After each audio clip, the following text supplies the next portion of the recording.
नमस्कार मित्रों, इस क्लास में आपका स्वागत है। आज हम बात करेंगे रीतिकालीन कवि पद्माकर जी के बारे में। इससे पहले हमने रीतिकाल के 6 कवियों की बात हम कर चुके हैं, तो उन क्लासों को आप ज़रूर देखें।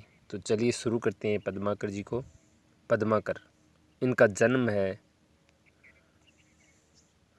वो है 1753 ईस्वी में इनका जन्म हुआ। जन्म स्थान मध्य प्रदेश के सागर नामक स्थान पर इनका जन्म हुआ, ये आपको ध्यान रखना है। बचपन का नाम काफ़ी इम्पोर्टेंट है और आपको ध्यान रखना है। प्यारीलाल इनका बचपन का नाम था, वेरी इम्पोर्टेंट है। विशेष तथ्य इनका आप ज़रूर ध्यान रखना, ये भी वही तथ्य हैं जो परीक्षा की दृष्टि से महत्वपूर्ण है।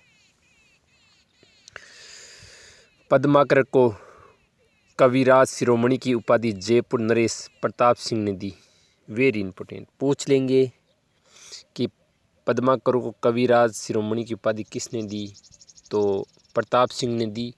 और प्रताप सिंह अगर ऑप्शन में नहीं हो तो आप जगत सिंह कर सकते हैं, क्योंकि दोनों के शासनकाल में ये रहे। तो 2 नंबर मैंने जगत सिंह दिया है। अगला देखो, पद्माकर ने भक्ति, श्रृंगार और वीर तीनों को विषय बनाकर काव्य लिखा, वेरी इम्पोर्टेंट है। वहाँ इस तथ्य को बदल देंगे, वीर की जगह नित्य कर देंगे, ठीक है। तो आपको ध्यान रखना है, भक्ति, श्रृंगार और वीर तीनों को आधार बनाकर अपना काव्य लिखा, वेरी इम्पोर्टेंट, ध्यान रखना है। मैंने यहाँ नोट क्यों लिखा है, इसीलिए लिखा है कि आप कंफ्यूज ना हो। बिहारी जी है, उन्होंने भक्ति, नित्य और श्रृंगार है उसमें काव्य लिखा, तो ये अंतर है। भक्ति, श्रृंगार और वीर, ये रीतिकाल के अंतिम प्रसिद्ध कवि हैं। और पहले आप भिखारीदास पढ़ के आए, वो आचार्य थे प्रसिद्ध। ये क्या है, प्रसिद्ध कवि है। रीतिकाल के अंतिम प्रसिद्ध कवि कौन है, पद्माकर। आचार्य शुक्ल ने इन्हें बिहारी की भांति ही सर्वप्रिय कवि कहा है। जिस प्रकार सर्वप्रिय कवि शुक्ल जी ने बिहारी को कहा है, वैसे पद्माकर को भी सर्वप्रिय कहा है। तो ये आपको ध्यान रखना है। इनको बिहारी की तुलना का कवि माना जाता है। पूछ लेंगे बिहारी की तुलना का कवि किसे कहा जाता है, माना जाता है पद्माकर को।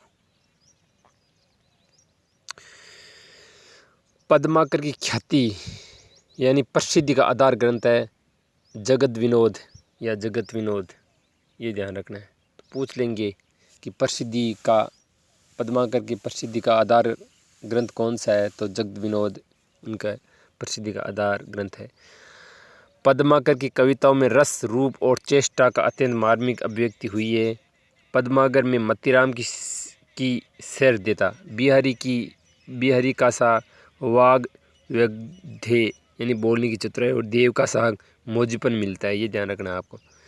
पद्माकर राजाओं की भांति ऐश्वर्यशाली जीवन जीते थे। इनकी सवारी को देखकर राजा होने का भ्रम हुआ करता था। तो यहाँ प्रश्न बिल्कुल बन रहा है कि कौन सा एक रीतिकालीन कवि जो ऐश्वर्यपूर्ण जीवन जीता था और उसकी सवारी देखकर राजा का भ्रम होता था, तो ये बिल्कुल पूछा जा सकता है। तो वो पद्माकर है, जो जब चलते थे और लोग देखते थे तो लगता था कि कोई राजा का काफिला आ रहा है। तो ऐसा कौन सा कवि है, तो वो है पद्माकर। पद्माकर के पिता है मोहनलाल भट्ट, ये भी अच्छे साहित्यकार थे। उदयपुर के, ये इंपॉर्टेंट है, उदयपुर के महाराजा भीम सिंह की आज्ञा से इन्होंने गणकौर के मेले का वर्णन किया। तो पूछ लेंगे कि महाराजा भीम सिंह की आज्ञा पर गणगौर के मेले का वर्णन किस रीतिकालीन कवि ने किया है, तो वह है पद्माकर। अब हम पढ़ेंगे इनकी रचनाएं काफ़ी इम्पोर्टेंट है और रचनाएं काफ़ी लिखी है। पहली रचना देखिए, राम रसायन। दूसरी है प्रबोध पचासा, गंगा लहरी, हिम्मत बहादुर वृद्धावली, पद्माभरण और जगत विनोद इन प्रसिद्धि का आधार है। प्रताप सिंह वृद्धावली, कल्ली पच्चीसी, ईश्वर पच्चीसी और जमुना लहरी। और यमुना लहरी किसकी है, ये ध्यान रखना आप, किसकी है पता करना आप, ग्वाल कवि की है किसकी है, तो आप कंफ्यूज नहीं हो, इसलिए मैं बता रहा हूँ। राजनीति, लीलहारी लीला और लीलाहारी भी आ सकता है, तो आप कंफ्यूज नहीं होना, लीलहारी लीला और हितोपदेश। बच्चन सिंह जी ने लील हारी लीला ही लिखा है, लेकिन कई जगह आपको लीला हारी लीला मिल सकता है। तो ये मैंने 13 रचनाएं, इनको आप ज़रूर याद करना। अब जो ये आपने रचनाएं देखी है, इनमें जो महत्वपूर्ण तथ्य है उनको हम देखेंगे इन रचनाओं के अंदर। तो चलिए, चर्चित ग्रंथ राम रसायन, जो राम रसायन रचना, इसके बारे में देखो। वाल्मीकि रामायण के आधार पर लिखा गया ग्रंथ है। तो पूछ लेंगे कि वाल्मीकि की जो रामायण है उसको आधार बनाकर पद्माकर ने कौन सी रचना लिखी है, तो वह राम रसायन, उसका अनुकरण किया है। 2 और चौपाई में रचित चरित काव्य है ये राम रसायन। प्रबोध 50, ये रचना रोगग्रस्त हालत में लिखी गई। इसमें विरागी भक्ति का सुंदर समन्वय है, तो ये ध्यान रखना आपको। गंगा लहरी, अगली देखो गंगा लहरी, कुष्ठ रोग से मुक्ति पाने के लिए यह गंगा महात्म्य में लिखी। तो पूछ लेंगे कि कुष्ठ रोग से मुक्ति पाने के लिए कौन सी रचना लिखी, तो गंगा लहरी। इसे इनके जीवन के अंतिम दौर की रचना माना जाता है। तो पद्माकर के अंतिम दौर की रचना कौन सी मानी जाती है, गंगा लहरी। ये रचना कानपुर के गंगा तट पर लिखी गई।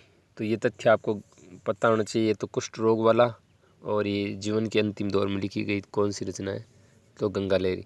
हितोपदेश, ये ग्वालियर के दौलतराव सिंधिया के दरबार में लिखी गई। पद्माभरण, ये देखो, ये जगत सिंह के संरक्षण में लिखी गई, वेरी इंपॉर्टेंट।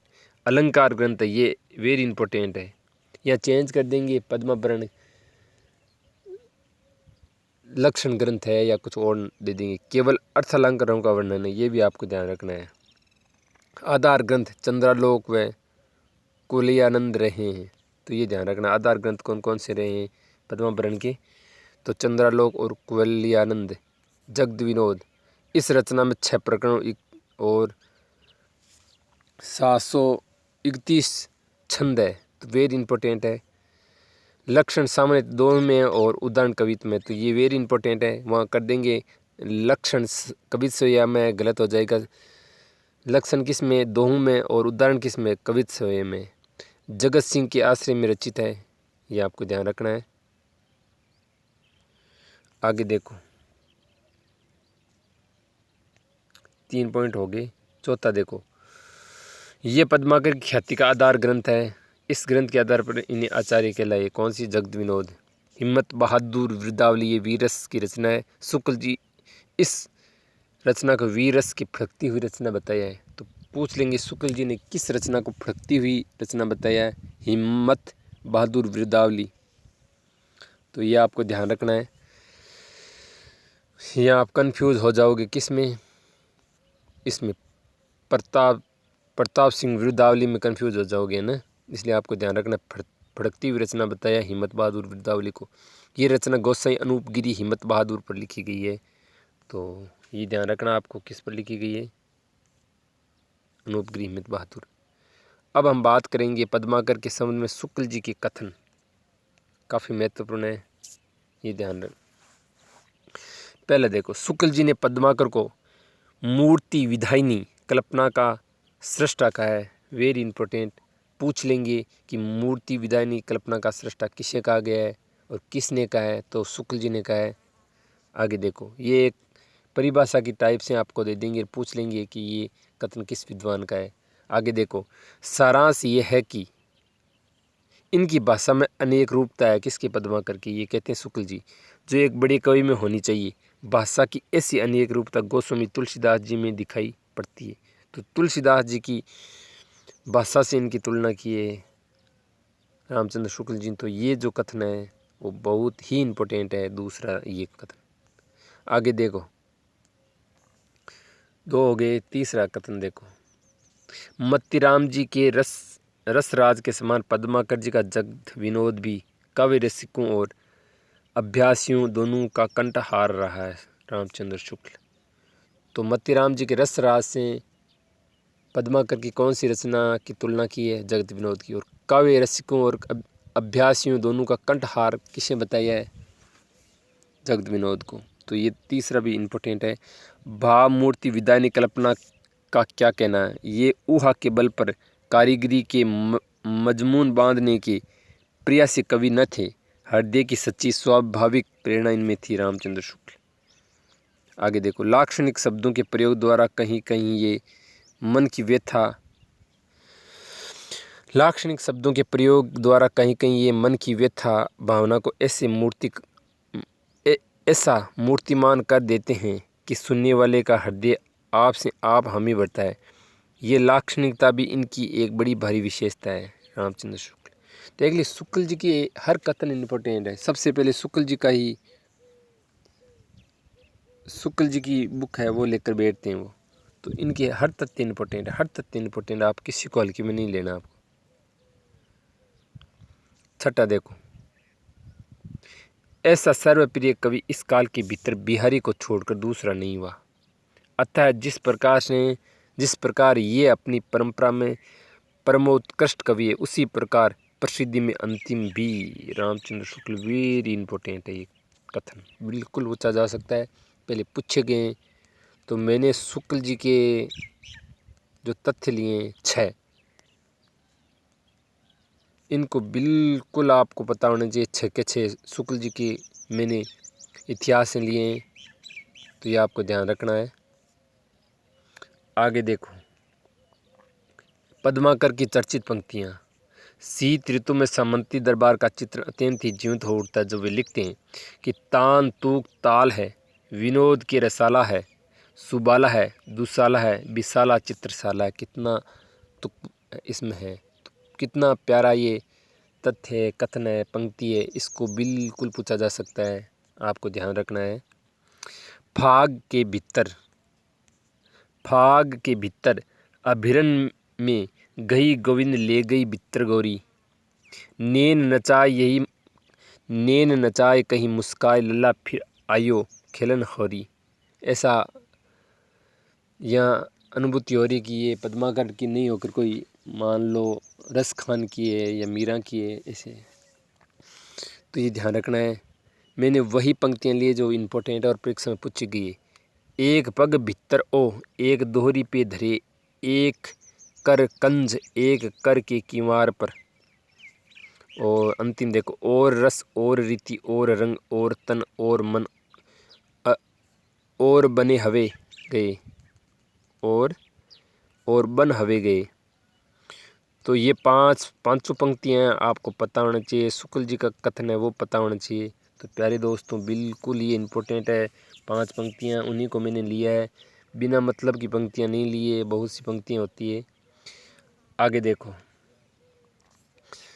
अन्य तथ्य में देखो, रामस्वरूप चतुर्वेदी के अनुसार पद्माकर में वीर, श्रृंगार और भक्ति के सच्चे अंग विद्यमान हैं।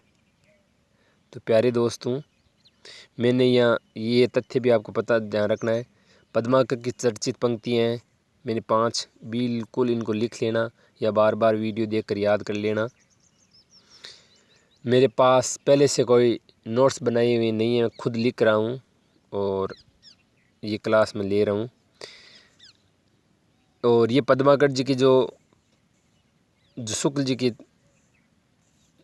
के कथन है, ये आपको पता होना चाहिए। शुक्ल जी के कथन महत्वपूर्ण है और रचनाओं के अंदर से जो महत्वपूर्ण है वो मैंने दे दिए हैं, क्योंकि नेट जैसी परीक्षा में अंदर से पूछे जाते हैं।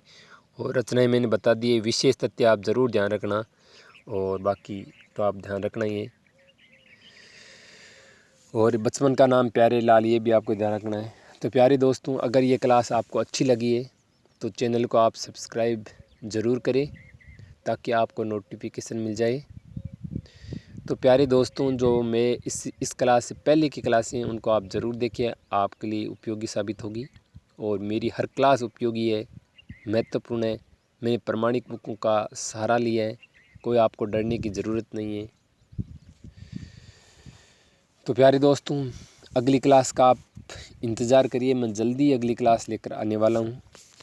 तो मैं इस क्लास को अब यहीं विराम दे रहा हूँ। धन्यवाद।